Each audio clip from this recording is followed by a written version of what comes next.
Welcome to Lata ZTZ online classes. This is part 10 of lesson motion. So in this part 10 we are going to learn the second equation of uniform acceleration. So equation 2. In this equation 2 there is relation between displacement and time. So consider an object is moving along straight line with constant acceleration a. So here we taking constant acceleration and let u be the initial velocity of the object at t is equal to 0 and s be the displacement covered by it during its time t. So first of all we know the formula of average velocity, that is initial velocity plus final velocity by 2. So u plus v by 2. So this is average velocity. Also distance travelled d is equal to average velocity into time. So how it is came, see here v is equal to average velocity is equal to u plus v by 2, but distance average velocity is equal to v is equal to d by t, we know that. So if we take this t to LHS, it will become d is equal to v into t. Okay, so here displacement is denoted by s, so s is equal to v into t. So here s is equal to v into t, but here v is equal to u plus v by 2. So this will came, we have to substitute this one in the place of v. So s is equal to u plus v by 2 into t. If you open the bracket, it will become s is equal to u plus at into t by 2, because v is equal to u plus at. Here we have to substitute this v is equal to u plus at. So this is called u, but this v equal to u plus at into t and by t. If you take addition of this u plus u 2u into t 2u t plus at into t at square by 2.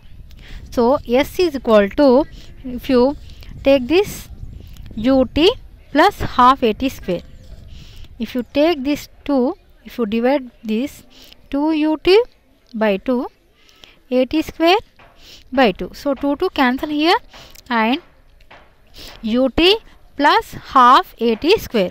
So this is our second equation. This is our second equation. We have to using here in problems also. We have to go. We will do some problems also. So displacement as a function of time. If you take displacement as a function of time, when a particle starts from rest and traveling with uniform acceleration along a straight line, then from s is equal to ut plus half at square. So s is equal to, here u will be 0 because initial velocity the object is at rest, so it will be 0. So 0 into t equal to 0, so s is equal to half at square. So s is proportional to t square. That means displacement of a particle is directly proportional to square of time. So if time increases, displacement also increases. So here there is a example problem and some points we have to remember while doing the while solving the problems. So if a body starts from rest, then u is equal to 0. If a body come to rest, then v is equal to 0. If a body moves with uniform velocity, then a equal to 0. Retardation, negative acceleration, that is minus a. So minus a means that is retardation. Quantities measured in one direction are taken positive and the opposite direction taken as negative. For example, displacement is positive while measuring along positive direction and negative while measuring the along negative direction. So here some problems. So here the displacement covered by uniform accelerated body during nth second is given by an equation s is equal to u plus a n minus half. Okay, if you take in nth second we can solve by this equation. So here example 1, a body starts from rest and moves with uniform acceleration of 5 meter per second square. Find the displacement covered in 10 seconds starting from rest. So here given initial velocity is at rest, so that means 0, a is equal to 5 meter per second square and t is equal to 10 seconds. So s is equal to ut plus half at square. So u is equal to 0 here. So 0 into t is equal to 0 and half into a is equal to 5 and t is equal to 10. So t square 10 square. This is not 1 or 2. This is 10 square. So 10 square means 10 into 10, that is 100. So half into 5 into 100. If you cancel this, 5 into 50, that is 250 meters. So the displacement covered in 10 seconds is 250 meters.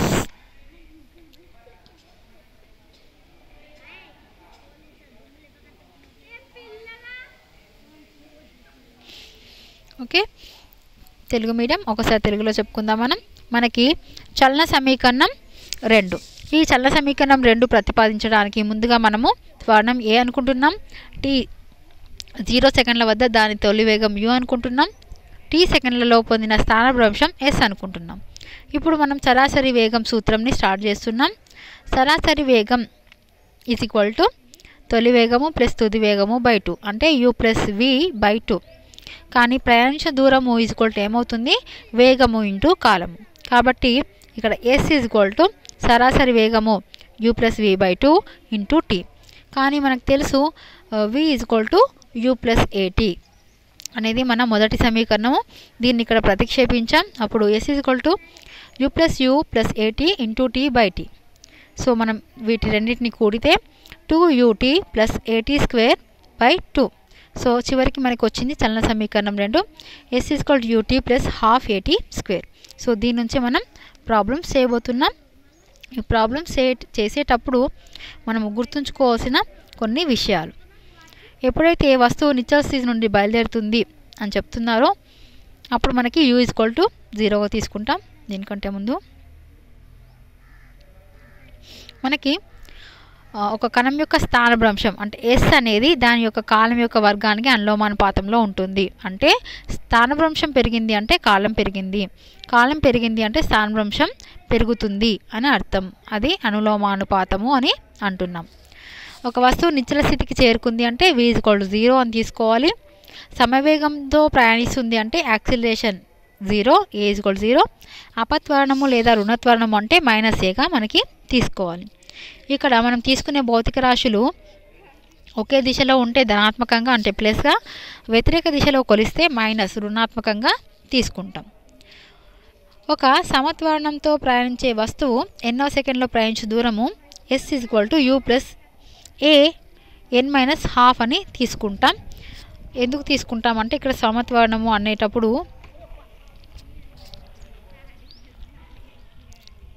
Okay మనకి ఇక్కడ దీన్ని మనం తీసుకోవాలి. ఎలా తీసుకుంటాం అనేది మీరు చేసి చూడండి, లేదంటే నెక్స్ట్ వీడియోలో నేను చెప్తాను. ఇక్కడ ఒక సమస్య ఉంది మనకి. నిశ్చల స్థితి నుండి బయలుదేరి 5 మీటర్లు పర్ సెకండ్ స్క్వేర్ సమత్వరణంతో ప్రయాణిస్తున్న ఒక వస్తువు 10వ సెకండ్లలో పొందే స్థానభ్రంశాన్ని లెక్కించండి. ఇక్కడ తొలి వేగం u 0, ఎందుకంటే నిశ్చల స్థితి నుంచి బయలుదేరింది. a 5 metre per second square, t per సెకండ్లు. మన స్థానభ్రంశం sని కనుక్కోవాలి. కాబట్టి రెండవ సమీకరణం మనం తీసుకొని దీంట్లో ప్రతిక్షేపించాలి. s = ut + ½ at². ఇది u 0 కాబట్టి ఇది మొత్తం 0 అవుతుంది. సో 12 × 5 × 10 × 10 అంటే 10². ఇది 10² 10². సో 12 × 5 × 100 మనం దీన్ని క్యాన్సిల్ చేస్తే రెండు సెకండ్ టేబుల్లో 2 టేబుల్లో 2 1 250 సో 5 × 50 250 మీటర్స్ మనకి ఆన్సర్ వచ్చింది. ఇప్పుడు మనం క్వశ్చన్స్ చూద్దాం.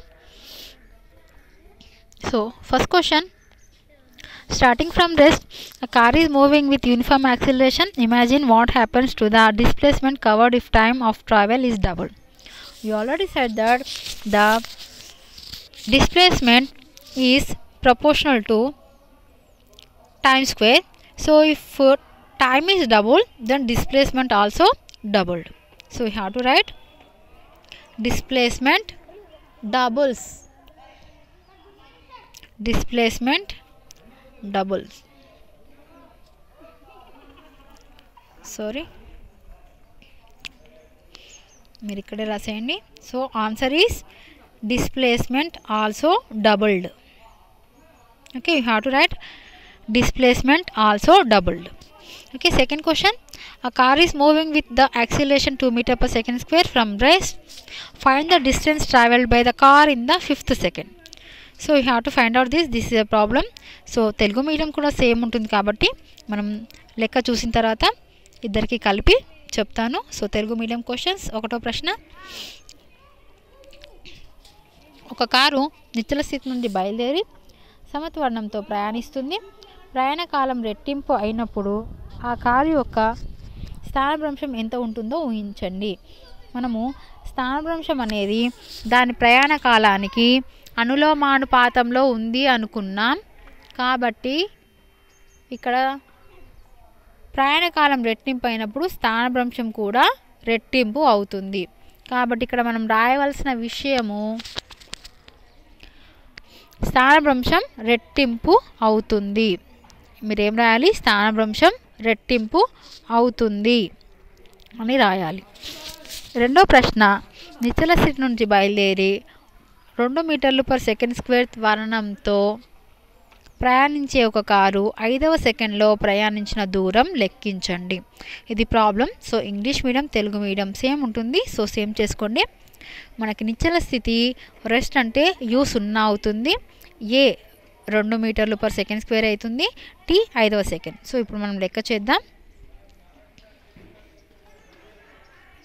సో ఇక్కడ మనకి ఇచ్చింది u రెస్ట్ స్టేట్ అంటే that is 0, t 5 seconds and a 2 m/s². So మన ఈక్వేషన్ రెండవ చలన సమీకరణం s = ut + ½ at². సో ఇక్కడ u 0 కాబట్టి ఇదంతా మనకు 0 అయిపోతుంది. సో నేను ఇది తీసుకోవట్లేదు, మిగిలింది ½ × a అంటే 2 × t అంటే 5. సో 5² అంటే 5 × 5. సో 2 1 2 1 క్యాన్సిల్ అవుతాయి, 5 5 25 meters. So answer 25 meters. ఇది మన second question answer. Next question, third one, a bus is moving with initial velocity u m/s. After applying brakes, its retardation is 0.5 m/s² and is stopped after 12 seconds. Find the initial velocity u and the distance travelled by the bus after applying brakes. So here Telugu medium problem. మూడో ప్రశ్న, ఒక bus u m/s వేగం తొలి వేగంతో ప్రయాణిస్తుంది. బ్రేకులు వేసినప్పుడు 0.5 m/s² త్వరణం పొంది 12 సెకండ్ల తర్వాత ఆగితే ఆ బస్సు యొక్క తొలి వేగం ఎంత మరియు బ్రేకులు వేసిన తర్వాత బస్సు కదిలిన దూరం ఎంత? సో ఇక్కడ మనకి ఏమి ఇచ్చాడంటే తొలి వేగం initial velocity U have to find out. And మనకి ఫైనల్ వెలాసిటీ ఆ బస్సు ఆగింది కాబట్టి ఇక్కడ v 0 అవుతుంది. సో ముందుగా మనం uను కనుక్కొని ఆ తర్వాత sని కూడా కనుక్కోవాలి. సో మనం ప్రాబ్లం చేద్దాం. సో మనకి ఇక్కడ ఇచ్చింది u మనం కనుక్కోవాలి. v అనేది 0, t 12 సెకండ్లు and a -0 metre per second square. So ఇది 12 సెకండ్స్. ఓకే, సో ముందుగా మనము యూని కనుక్కోవాలి కాబట్టి మనము ఒకటవ సమీకరణంని యూజ్ చేద్దాం. v = u + at. ఇది మన ఒకటో సమీకరణం. ఇక్కడ v అంటే 0 అని వచ్చింది మనకి. సో v 0, u మనం కనుక్కోవాలి. a అనేది -0.5 ఇంటూ t అనేది 12. So 0 = u - 12 5 60. So 6.0 that is 6 - 6. So మనము ఈ 6ని ఇటువైపు తీసుకొస్తే u = +6 మీటర్ పర్ సెకండ్. ఇది మనకు వచ్చింది. మనం u కనుక్కున్నాం. ఈ థర్డ్ వన్ u కనుక్కున్నాక ఇప్పుడు మనం s కనుక్కోవాలి. సో నేను ఇరేస్ చేస్తున్నాను. ఇప్పుడు మనకి u వచ్చింది. సో ఇక్కడ మనకి u వచ్చింది 6 మీటర్లు పర్ సెకండ్. ఇప్పుడు మనం s కనుక్కోవాలి కాబట్టి దీని నుంచి మనం s కనుక్కోబోతున్నాం. So s = ut + ½ at². So s = ut + ½ at². So ఇక్కడ u 6 into t 12 plus ½ into a -0.5 into t మనకి 12 ఇంటూ 12. ఓకే, సో మనకి ఇక్కడ ఫస్ట్ 12 6 72. ఇక్కడ ప్లస్ ఇంటూ మైనస్ అవుతుంది. ఇక్కడ 2తో దీన్ని క్యాన్సిల్ చేస్తే 2 6 వస్తుంది. సో 12 6 వస్తుంది. మనకి కావాల్సింది 6 5 30. సో 3.0 వస్తుంది. 3. సో 12 3 36. సో మనకి -36 వచ్చింది. 72 - 36 = 36 మీటర్స్. సో ఇది మన ఫైనల్ ఆన్సర్. 36 మీటర్. ఇది మన third lesson. And next problem మనం చూడబోతున్నాం. Next problem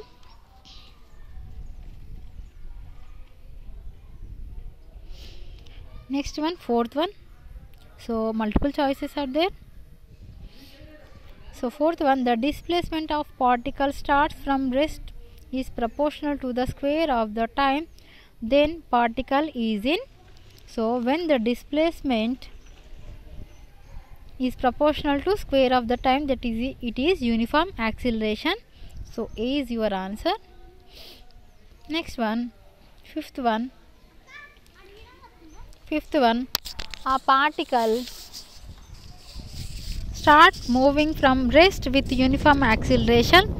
It travels a distance of x in the first second and distance y in the next second. Then so a particle is moving from rest, so that is u = 0. This is uniform acceleration, that is A. It travels a distance x in the first second and distance y in the next second. So then what will happen? This is uniform acceleration, so it will be x = y. So answer A. Next, last one, sixth one. A motorboat starting from rest on a lake accelerates along a straight line at the rate of 2 meter per second square for 20 seconds. How far the boat traveled during this time? So this is a problem. So if you do that, what is given?